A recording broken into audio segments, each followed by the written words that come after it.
bom dia! Agora são 7 horas em ponto e você vai ver na prática hoje, aqui no estúdio, como acordar bem. Saiba que a maioria dos infartos acontece na parte da manhã, então fique ligado. Olha que imagens lindas ao vivo do céu de Sorocaba, para que o seu dia realmente seja bem. E nós vamos também mostrar que pesquisa feita com Beagles em São Roque entra em contradição. Agora, a gente mostra como está o trânsito em Sorocaba. E quem traz as informações pra gente é Pedro Leão. Bom dia, Pedro. Onde você está? Bom dia, Simone. Bom dia a todos que acompanham o Noticidade de Manhã. Hoje eu estou aqui na Avenida Dom Aguirre, na altura da Praça Lions. A gente tem que o movimento está intenso aí, é isso? Exatamente, Simone. Como a gente pode ver pelas imagens aqui, o movimento é intenso de carros, mas não causa trânsito. O motorista não encontra dificuldades, não encontra lentidão aqui na Avenida Dom Aguirre. Os dois sentidos seguem numa boa, né? Quem vai em direção ao centro da cidade, tanto quem vai em direção a Castelinho. E em Sorocaba, um pedestre sofreu ferimentos graves após ser atropelado por uma moto na Avenida Dom Aguirre ontem à noite. A vítima estava com fratura exposta e sangrava muito. De acordo com o Corpo de Bombeiros, ele e os dois ocupantes da moto foram levados para o Hospital Regional de Sorocaba. E quem vai fazer o Enem neste final de semana em Sorocaba, preste atenção nas linhas de ônibus disponíveis. De acordo com a URBS, para quem vai fazer a prova na Unip, as opções de transporte são as linhas Hollingsworth, Cajuru, Éden, Bairro dos Carvalhos e Campininha. Já quem mora na Zona Norte, perto das avenidas Ipanema e Itavuvu, também pode pegar o Interbairros 3 e o Interbairros 7. Já quem vai seguir para a cidade universitária, a opção é a linha 52, que sai do terminal São Paulo. Agentes de trânsito vão acompanhar os candidatos nos terminais e nos locais de prova. O passe estudante vai estar liberado para uso no sábado e no domingo a R$ 1,50. Quem não for estudante vai poder pagar R$ 1 no domingo. E agora falando sobre as rodovias, você que vai para a capital pelos sistemas Anhanguera, Bandeirantes e Castelo Raposo só vai enfrentar lentidão na chegada a São Paulo. O sentido interior segue sem problemas. Simone, essas foram as informações do trânsito. Daqui a pouco eu volto para falar sobre uma feira de troca de livros. Ok, a gente volta a conversar. Anos de pesquisa divulgados pelo Instituto Royal entra em contradição com a liberação de funcionamento pelo órgão que faz a fiscalização de experimentos em animais. O questionamento foi feito pelo deputado estadual Fernando Capes. Ele exibe a publicação do Diário Oficial da União, que comprova que o CONSEA, Conselho Nacional de Controle de Experimentação Animal, órgão do governo federal, credenciou entre os dias 28 e 29 de agosto deste ano o Instituto Royal para Pesquisa, Desenvolvimento e Inovação Tecnológica. Há pouco mais de um mês ele foi credenciado, quer dizer, senhor coordenador do CONSEA, que esta entidade vinha fazendo experiências científicas em animais sem estar cadastrada no seu órgão. Porém, o Instituto Royal afirmou na semana passada que com a invasão e retirada dos 178 cães da raça Beagle, 10 anos de pesquisa foram perdidas. O Instituto Royal afirmou por meio de nota que se instalou em São Roque em 2009 com autorização pela Lei Arouca. O pedido de regularização no CONSEA, que tem prazo de 5 anos para ser emitido, foi feito em 2011 e a concessão saiu em setembro deste ano. E a comissão formada pela Câmara Federal para investigar o Instituto Royal tem como integrante a deputada federal Yara Bernardi, que representa a nossa região. E ontem, depois de vistoria, a Prefeitura de São Roque manteve o alvará de funcionamento do Instituto. A aparência é de um animal assustado. Como ele não chegou a passar por exames, segundo a assessoria de imprensa da Prefeitura, não é possível saber se o cachorro tem algum tipo de lesão. O Beagle foi encontrado no bairro Marmeleiro e trazido a zoonoses, onde vai ficar até ser entregue à Sociedade Protetora dos Animais. Como está com chip, a suspeita é de que o Beagle tenha sido retirado do Instituto no fim de semana. O local recebeu nesta quinta-feira uma comissão formada pelo prefeito, agentes da Vigilância Sanitária e fiscais da Prefeitura. Por determinação judicial, nem os ativistas e nem a imprensa pôde acompanhar a vistoria. Depois de 2 horas, o grupo constatou que dezenas de animais continuam dentro do Instituto sob cuidados de 2 funcionários. Ratos e hamsters. Extremamente bem cuidados, inclusive com climatização no local. Eles estão numa temperatura ambiente de 21 a 22 graus centígrados e os equipamentos são 2 equipamentos. Caso um falhe, o outro automaticamente entra em funcionamento, porque eles têm que ficar nessa temperatura e, portanto, se saem dessa situação, correm riscos de vida. O alvará de funcionamento foi mantido pela prefeitura devido às condições da estrutura do prédio. No caso dessa prefeitura, o que nos competia, que era a questão física, realmente não há nenhum problema.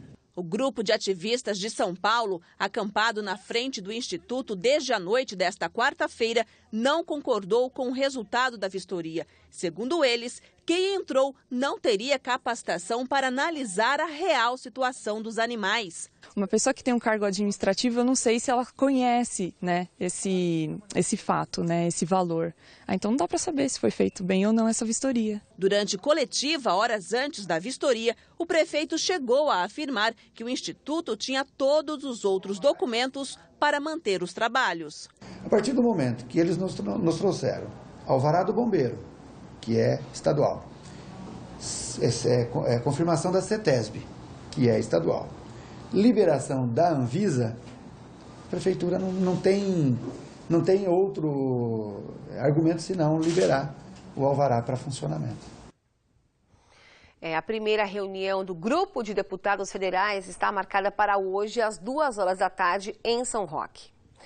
10 pacientes do Hospital Psiquiátrico Vera Cruz são transferidos para a primeira residência terapêutica da Prefeitura de Sorocaba. Mas o edital prometido pelo próprio Executivo, que pretende contratar uma empresa para dividir gestão do hospital, ainda não foi divulgado. De acordo com a coordenadora de saúde mental do município, a expectativa é de que nos próximos 40 dias a prefeitura defina como será a parceria. A gente tem uma expectativa que em 1 mês a gente já tenha definido aí quais são as reais possibilidades de contratualização para esse processo de gerenciamento em parceria com o município. Já tem algumas entidades, né, que vieram saber como é esse processo, identificar a documentação necessária, e nós estamos na finalização de talvez uma primeira entidade a ser qualificada como organização social que possa estabelecer uma relação de contratualização com a Prefeitura. No início de agosto, a Prefeitura de Sorocaba anunciou que lançaria um edital para a entrada de uma entidade na gestão, mas poucos dias depois, o documento precisou ser refeito. As exigências técnicas da instituição, da entidade que vier a se candidatar para assumir a administração do Vera Cruz são muito complexas. Desde o início do ano, o local está sob intervenção municipal. A interdição ocorreu depois que o programa Conexão Repórter do SBT mostrou as condições precárias em que estavam os internos. Com a parceria que a Prefeitura pretende firmar até o fim deste ano, a ideia é intensificar o processo que o Executivo já realiza desde que assumiu a direção da unidade. É a desinstitucionalização. A palavra é longa, tanto que a pintura feita esse mês ocupa a maior parte da fachada do hospital. Trata-se da retirada de pacientes com distúrbios psiquiátricos de hospitais para dar a eles outras formas de atendimento.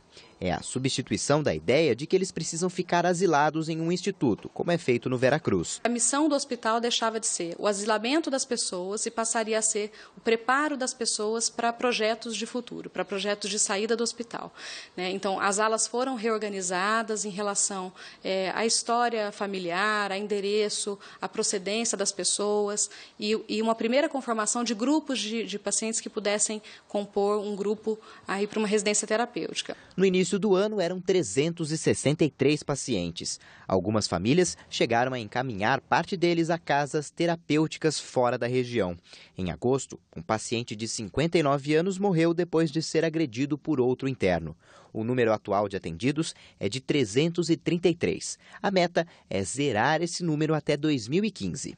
O termo de ajustamento de conduta firmado entre prefeituras da região, Ministério Público e Ministério da Saúde em dezembro do ano passado diz que em 3 anos o Hospital Psiquiátrico Vera Cruz deixará de existir. Os pacientes serão encaminhados a residências terapêuticas. Nessa semana, os 10 primeiros internos daqui foram encaminhados para essa nova modalidade de atendimento. A gente tem 2 tipos de residências que são preconizados por normatizações, que são residências tipo 1 para pacientes mais autônomos, que circulam um pouco mais, não tem uma dependência de cuidados tão direta, e as residências tipo 2, que são casas com acompanhamento 24 horas, né, de equipes de saúde, de cuidadores, que no caso é essa primeira residência. Com o irmão internado no Vera Cruz há 10 anos, Cristiane reclama que a prefeitura não passa muitas informações às famílias. Agora, ela quer que a melhor solução para a continuidade do tratamento seja encontrada. É o que a gente pretende e está esperando, né, que a prefeitura, seja a prefeitura ou não,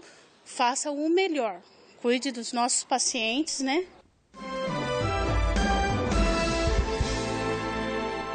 Uma casa de madeira desabou esta noite após o incêndio no Jardim dos Estádios, em Sorocaba. De acordo com o Corpo de Bombeiros, olha só, o fogo começou quando um idoso tentava espantar um mosquito com um papel em chamas.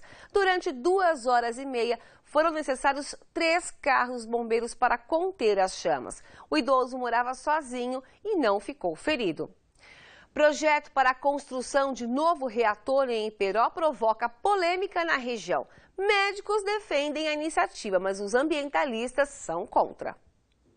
O tema já foi discutido em 2 audiências públicas na região. O IBAMA faz a análise ambiental do projeto. Os defensores do reator afirmam que ele representará um avanço para a medicina nuclear do país, principalmente no combate ao câncer. O câncer ele pode ser tanto diagnosticado precocemente pela medicina nuclear, não só o tumor inicial, mas principalmente a extensão da doença, de que ajuda a direcionar um tratamento mais eficaz e menos agressivo para o paciente. O resultado é a independência tecnológica do Brasil na produção de radiofármacos. Isso é importantíssimo. Vai se deixar de gastar 500 milhões por mês de dólares e vai ser, talvez até ser capaz de exportar o material. O reator de pesquisa deve ser construído em uma área de mais de 2 milhões de metros quadrados em Iperó. O local fica ao lado da base de Aramar da Marinha. O custo estimado do empreendimento é de 500 milhões de dólares. Já a operação deve consumir 10 milhões de dólares por ano. O objetivo é que o reator esteja funcionando em 2014. Este não é o primeiro equipamento no local. Em outubro do ano passado, a Marinha mostrou à imprensa as instalações para a construção de um reator para um submarino que será construído no Rio de Janeiro. Trata-se de um projeto diferente do reator multipropósito, mas haverá troca de conhecimentos entre Marinha e Ministério da Ciência e Tecnologia. Este ambientalista se opôs ao primeiro projeto e também é contra o novo reator. Ele teme pela segurança de funcionários e da população da região, além do risco de impacto à natureza. Os fins não justificam os meios. Não é porque se procura determinado tipo de terapia, por exemplo, na medicina ou propulsão naval, que você tem que usar uma tecnologia que não é de total domínio hoje dos meios científicos. Eu quero dar um exemplo muito recente, né? O Japão é um país que tem um tratamento de segurança para os seus reatores incomum, dado o fato do Japão ter terremotos e maremotos. E mesmo assim, mesmo com esse alto nível de segurança que os seus reatores têm, a gente vê o que aconteceu com Fukushima e os seus resultados. Já o presidente da Comissão de Meio Ambiente da Câmara de Sorocaba afirma que planos contra acidentes não estão claros. Não está claro a compensação ambiental. Então, a população precisa saber a questão de segurança. Então, nós estamos cobrando o quê? Tem que apresentar um plano de emergência, tem que apresentar um plano de treinamento com a Defesa Civil de Sorocaba e da cidade da região. Tem que, no meu entendimento, apresentar um plano permanente de comunicação com a sociedade, com a população. A população não sabe do risco que é. De acordo com o diretor do projeto, não há risco. Nós utilizamos uma piscina aberta, pressão atmosfera, temperaturas baixas, diferentemente de uma usina nuclear. A questão de segurança num reator de pesquisa é uma segurança intrínseca. Então, os riscos associados são muito pequenos. Nas ruas de Peró, algumas pessoas desconhecem a finalidade do equipamento e a instalação divide a população. Se for para ajudar, sou a favor, né? Estou decepcionado com isso aí. É só olhar um pouquinho para o Japão para vocês verem como é que ficou lá. Acontecer aqui não vai demorar muito, não.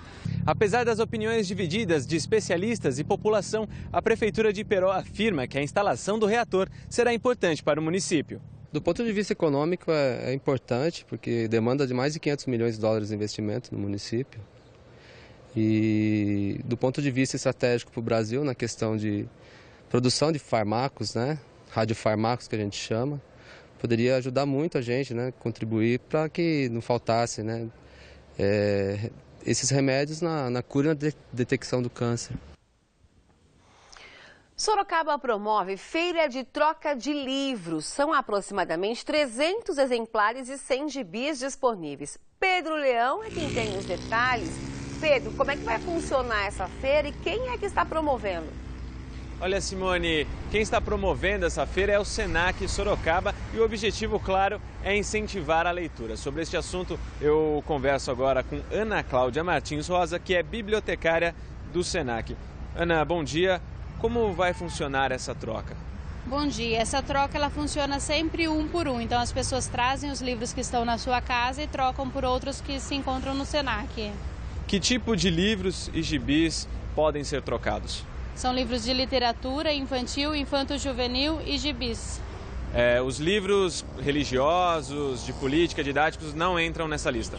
Esses livros não entram, isso mesmo. Por que incentivar essa troca de livros?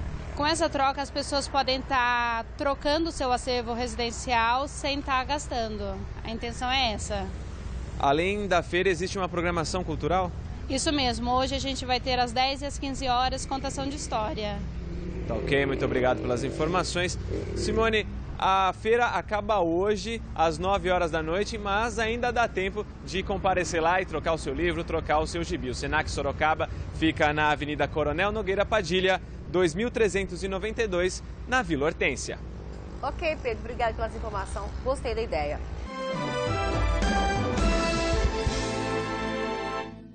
Segundo o levantamento do Hospital das Clínicas, o infarto costuma ocorrer algumas horas depois de acordar e principalmente na segunda-feira, quando o estresse é maior. Por isso, acordar bem merece a nossa atenção. Veja a reportagem que preparamos.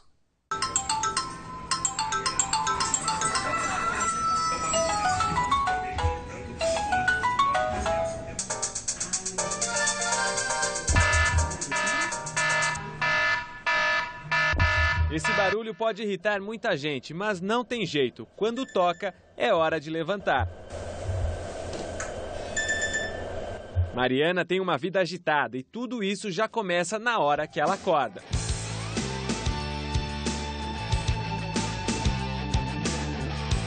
Eu acordo 8h15, aí rapidinho, já dou uma ajeitadinha mais ou menos na cama, entro, tomo meu banho, me troco, desço, tomo um suco, pego uma bolachinha, vou comendo no carro.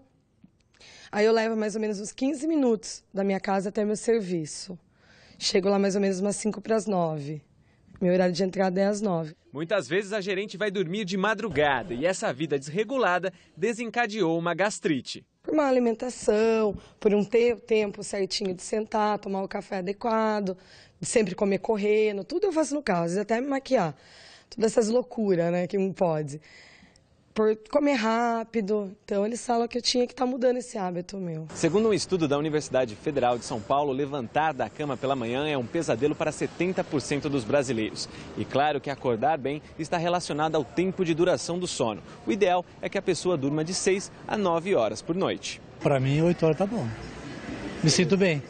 Durmo pouco, eu dormi mais. Tem dia que acho que precisava dormir um pouco mais. Além das horas de sono, fazer alguns procedimentos podem mudar o seu dia. Comece com um alongamento, faça uma automassagem, capriche em um café da manhã saudável e leia uma frase motivadora para se inspirar. Este cardiologista adverte: a pessoa que não consegue dormir bem e acorda várias vezes durante a noite pode desenvolver sérios problemas de saúde. O sono que não repousa adequadamente, ele produz muita adrenalina durante a madrugada, um período que a gente não está feito para isso.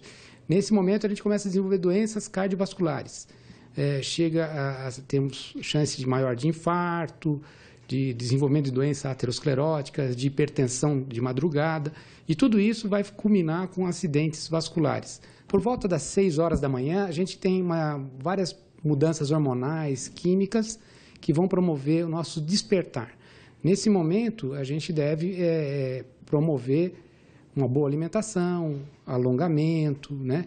E começar devagar o dia, porque a gente tem que ter mais 18 horas ainda de trabalhos acordados, né? Na correria do dia a dia, o sono tão fundamental para a nossa saúde fica prejudicado. Então o especialista reforça algumas dicas. A atividade física é uma coisa que está ao alcance de todos e a gente deve usar pelo menos por volta de 40 minutos a 1 hora diariamente, e isso vai melhorar o sono. Em seguida, condições de sono adequado, né? Um quarto escuro, cama confortável.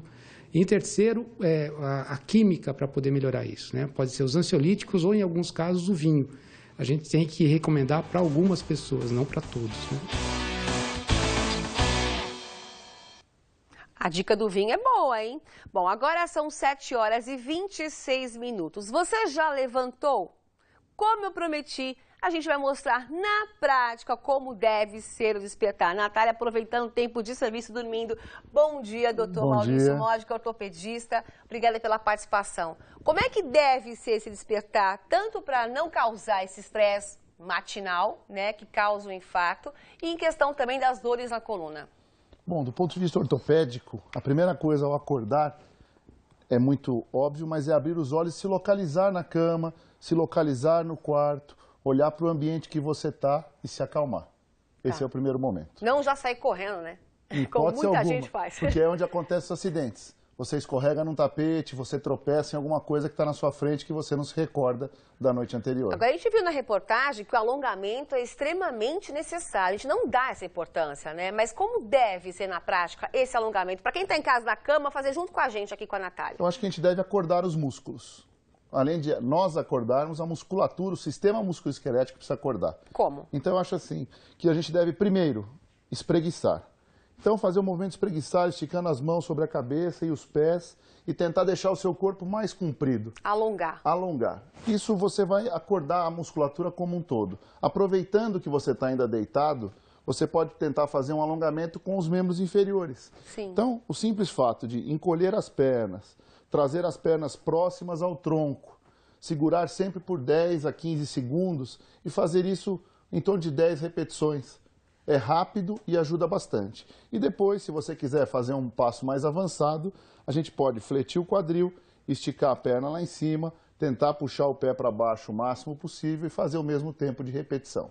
Agora, tem muita gente que já, depois que fez esse alongamento, tem a dificuldade ainda de sair de forma correta da cama.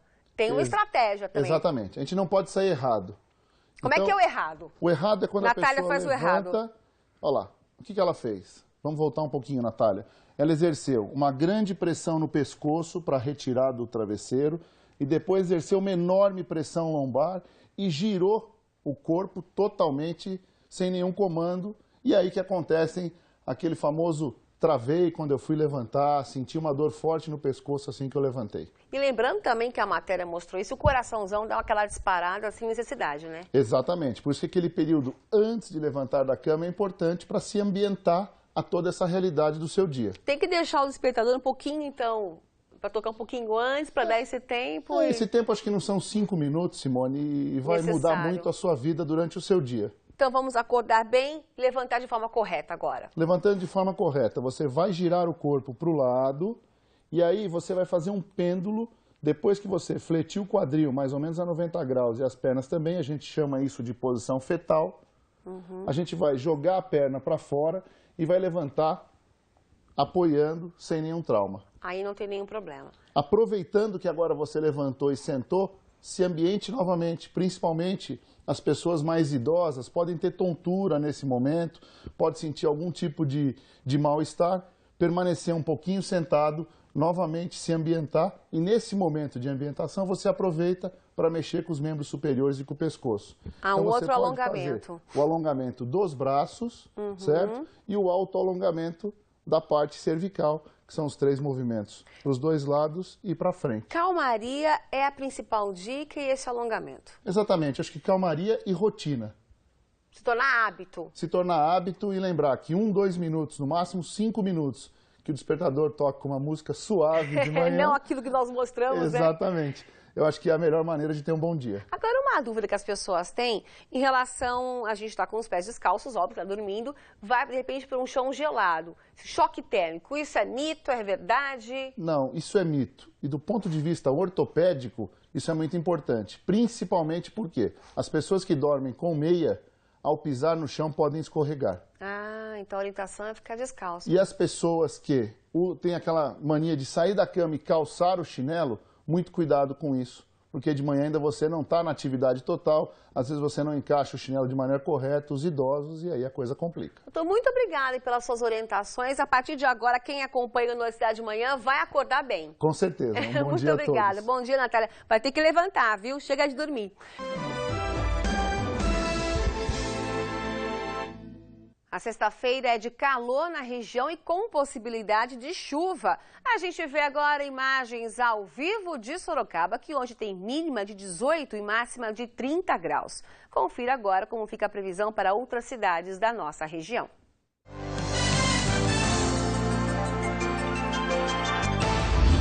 Alumínio, mínima de 17, máxima de 23 graus. Em Cesarolândia, as temperaturas variam entre 19 e 25 graus.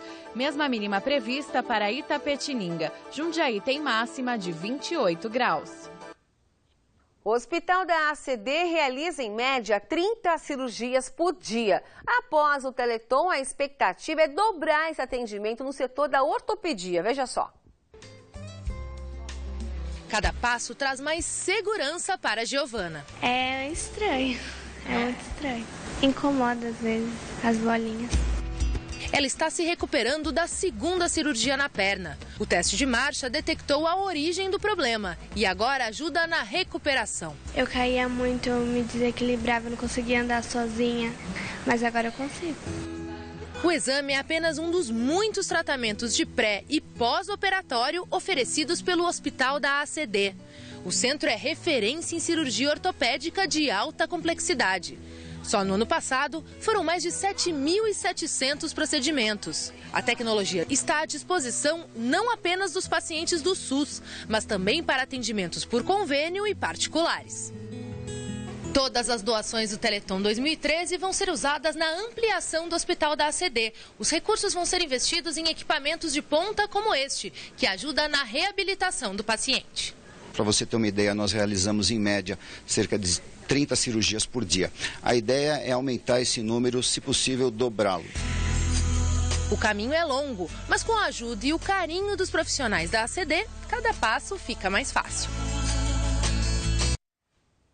E hoje, depois do programa Ratinho, terá a abertura oficial do Teleton 2013, que será com Eliane e Silvio Santos. Participe dessa campanha, R$ 2,75 e leve a Ebinha. Olha só que linda bonequinha, a Ebinha, para casa. Se você quiser a Ebinha com o Tonzinho, que é este aqui que está na minha mão, ou com a Nina, R$ 120 e com R$ 175 você leva os 3 para casa. Ligue ou acesse nosso site teleton.org.br.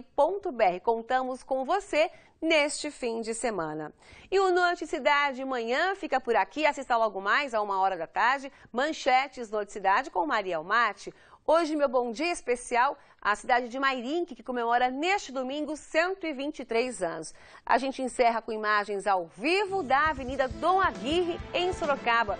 Tenha um excelente dia e um perfeito fim de semana e com doações ao Teleton.